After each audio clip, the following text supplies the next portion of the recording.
अब पूर्व सैनिकों, विधवाओं, वीर नारियों को नहीं लगाने पड़ेंगे जिला सैनिक बोर्ड के चक्कर।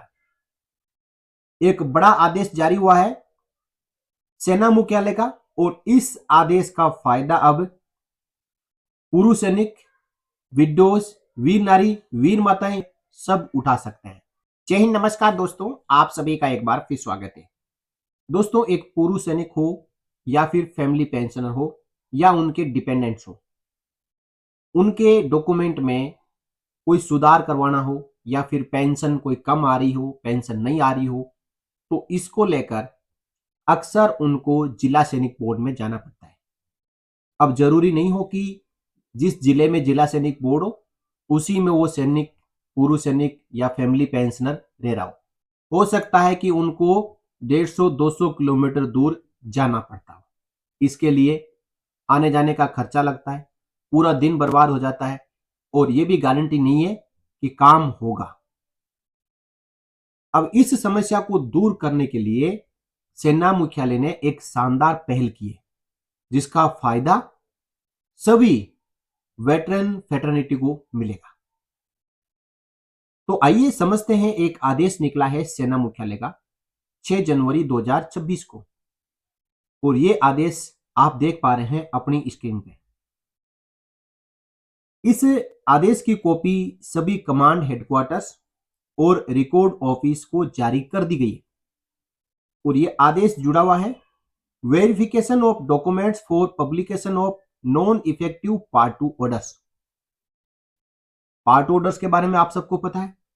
जो फैमिली पेंशनर्स है उनको मैं बता देना चाहता हूं कि पार्ट 2 ऑर्डर्स एक ऐसी कैजुअलिटी है, पब्लिकेशन है, जिसके जरिए रिकॉर्ड ऑफिस और पीओआर और पीसीडीए को ये बताया जाता है कि फैमिली में कोई चेंजेज हुआ है, या फिर जैसे सेवारत सैनिक है तो उसकी कोई क्वालिफिकेशन चेंज हुई है, प्रमोशन हुआ है, इसको लेकर नोटिफिकेशन होता है। उस नोटिफिकेशन के जरिए सीट रोल में वो पार्ट ऑर्डर अपडेट किया जाता है। ऐसा केवल आर्म्ड फोर्सेस में भी होता है या पैरामिलिट्री फोर्सेस में होता है। सिविल में ऐसा नहीं होता है। सिविल में केवल डॉक्यूमेंट ही पर्याप्त है। तो सेनाओं में जो पार्ट ऑर्डर्स पब्लिश होते हैं, सेवारत सैनिक के पार्ट ऑर्डर्स रिकॉर्ड ऑफिस में अपडेट होते हैं, लेकिन एक सैनिक रिटायर हो जाता है तो उसके बाद में भी वो पार्ट ऑर्डर्स करवा सकता है। इनको एनी पार्ट ऑर्डर्स बोलते हैं, नॉन इफेक्टिव पार्ट 2 ऑर्डर्स। यानी एक सैनिक सेवानिवृत्त होने के बाद उसके पूरे डॉक्यूमेंट नॉन इफेक्टिव हो जाते हैं और एनी लाइब्रेरी में चले जाते हैं, लेकिन उसमें जो कैजुअलिटीज है जो भी होती है, जैसे कि birth, death, divorce, change of name, change of date of birth, any other post retirement और डेथ ऑकरेशंस, ये सब उस सीट रोल में अपडेट होते हैं। ऐसा नहीं है कि एक सैनिक सेवानिवृत्त हो गया तो उसके बाद सीट रोल का काम खत्म हो गया। सैनिक के सेवानिवृत्ति की तारीख से 50 साल तक सीट रोल को प्रिजर्व किया जाता है, उसको सुरक्षित रखा जाता है। उसमें जन्म से जुड़ी हुई, डेथ से जुड़ी हुई, डाइवोर्स से जुड़ी हुई, नाम या जन्म तारीख में कोई बदलाव होता है इससे जुड़ी हुई, या रिटायरमेंट के बाद कोई भी कैजुअलिटी होती है। कैजुअलिटी यानी कोई एक्सीडेंट नहीं, जो पार्ट ऑर्डर्स पब्लिश करवाना होता है उसको कैजुअलिटी कहते हैं। इसकी एंट्री सीट रोल में होती है, और उसके बाद ही पीसीडीए में या पीओआर में कोई चेंजेस करवाना है तो होगा। तो अक्सर ज्यादातर आजकल भूतपूर्व सैनिकों और फैमिली पेंशनर्स को जो बड़ी समस्या का सामना करना पड़ता है वो है नाम या जन्म तारीख में परिवर्तन करवाना, क्योंकि हर जगह डिजिटली पूरे डॉक्यूमेंट हो चुके हैं, और जहां कहीं पे भी कोई बेनिफिट लेना हो, कोई योजना का फायदा लेना हो, तो वहां पे समस्या आती है, या तो नाम सही नहीं है या फिर डेट ऑफ बर्थ सही नहीं है। इसके लिए जाना पड़ता है जिला सैनिक बोर्ड में, और जिला सैनिक बोर्ड दूर होता है, आने जाने में समस्याएं होती है। उससे नजदीक कहीं पे स्टेशन हेडक्वार्टर हो या डीआईएवी की कोई ऑफिस हो या जहां कर्नल वेटरन साहब बैठते हो, तो वहां पे भी ये काम हो सकता है, और यही बात बताई है सेना मुख्यालय ने। Verification of documents for publication of any part 2 orders. जिला सैनिक बोर्ड में पार्ट ऑर्डर पब्लिश करवाने से पहले डॉक्यूमेंट का वेरिफिकेशन जरूरी होता है। इसके लिए आज से पहले जिला सैनिक बोर्ड के अधिकारी को नियुक्त किया गया था कि वो डॉक्यूमेंट का वेरिफिकेशन करके और लेटर बना के रिकॉर्ड ऑफिस में भेजेंगे।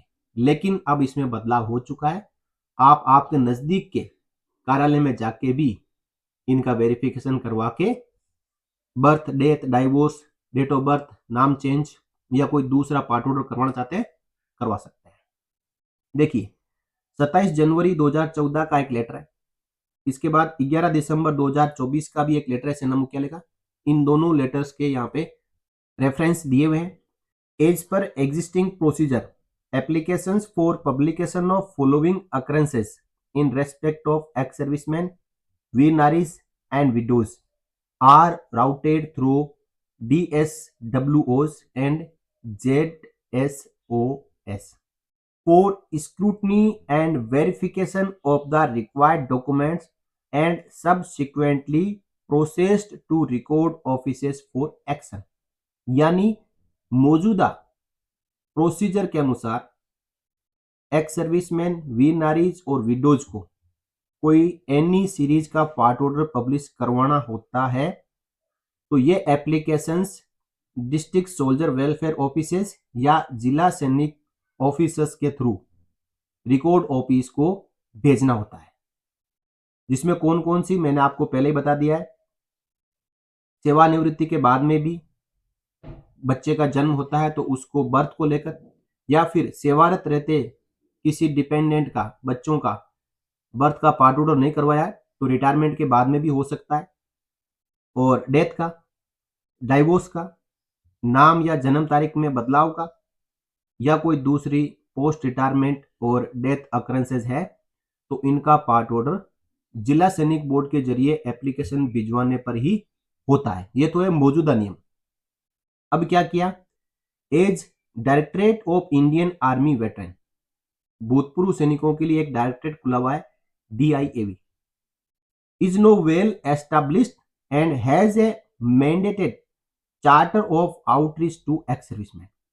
DIAV का ऑफिस अब अच्छी तरीके से सेटल हो चुका है, कामकाज शुरू हो चुका है और ये वेटरन आउटरीच प्रोग्राम भी चलाता है for ex serviceman, there NOKs and dependents, यानी सैनिक परिवारों के लिए DIAV ने अपना कामकाज शुरू कर दिया है।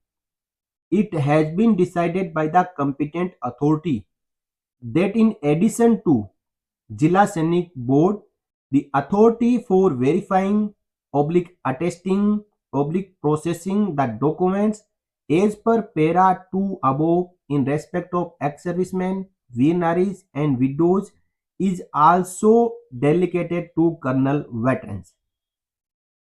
बड़ी अपडेट है साथियों, हर स्टेशन हेडक्वार्टर, हर सब एरिया, वहां पे एक कर्नल वेटरन साहब बैठते हैं और उनको आपने हाल ही में जो 10वां आर्म्ड फोर्सेस वेटरन डे मनाया तो उसमें आपने भाषण देते हुए देखा होगा।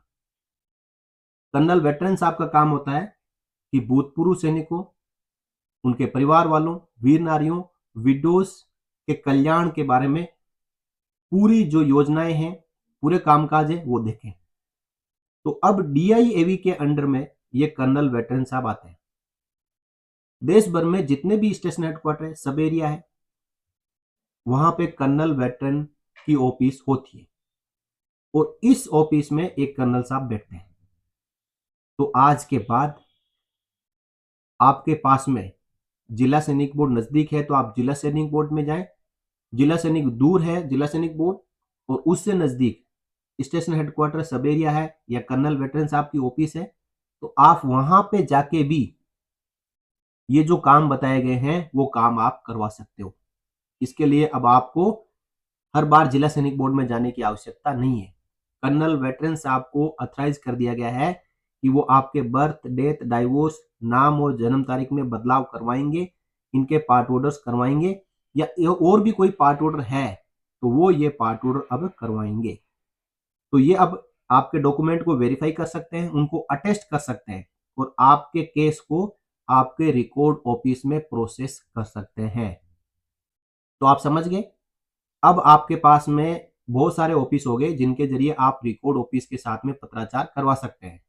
जिसमें कर्नल वेटरन, जिला सैनिक वेलफेयर बोर्ड यानी जिला सैनिक बोर्ड जो आप जानते हो, इसके साथ जो आपका केंद्रीय सैनिक बोर्ड के जरिए भी आप कर सकते हैं, राज्य सैनिक बोर्ड के जरिए भी आप कर सकते हैं, स्टेशन हेडक्वार्टर सब एरिया, यहाँ पे कर्नल वेटरन साहब बैठते हैं, उनके जरिए भी आप अपने पेंशन से जुड़े हुए मुद्दे, आपके जो पार्ट ऑर्डर से जुड़े हुए मुद्दे, वो रिकॉर्ड ऑफिस के साथ में उठा सकते हैं। साथ ही कहा है in doubtful cases record offices will be at liberty to also seek additional investigation, public verification of ascertaining veracity of the documents, public case for obviating fraudulent claims। कहीं पे रिकॉर्ड ऑफिस को लगता है कि डॉक्यूमेंट में कुछ गड़बड़ियां हैं, तो रिकॉर्ड ऑफिस को अथॉरिटी है तो वो इन डॉक्यूमेंट को दोबारा से वेरीफाई करवा सकती है। तो ये है दोस्तों अपडेट, जिसमें अब भूतपूर्व सैनिक, उनके एनओके और डिपेंडेंट नजदीक में एस्टाब्लिश्ड जो कर्नल वेटरन ऑफिस है उनके जरिए भी अपने रिकॉर्ड ऑफिस के साथ में पत्राचार कर सकेंगे, और जो यहाँ पे लिस्ट दी गई है ये पार्ट ऑर्डर पब्लिश करवा सकेंगे। दोस्तों ये तो एक लेटर निकला है सेना मुख्यालय का कि कुछ पावर डेलीगेट किए गए।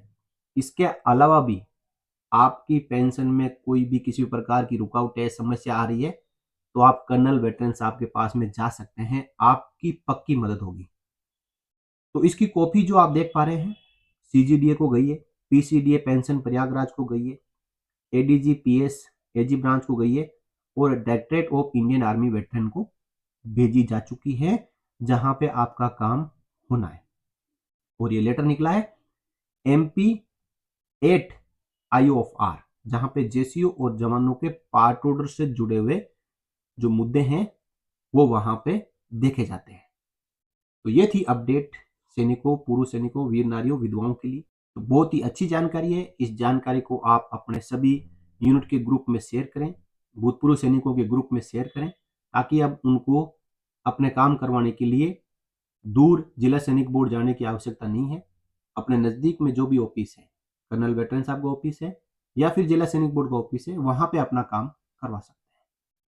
इस वीडियो में इतना ही, फिर मिलेंगे अगले वीडियो में आपसे जुड़ी हुई और जानकारियों के साथ। तब तक के लिए जय हिंद, जय भारत, वंदे मातरम।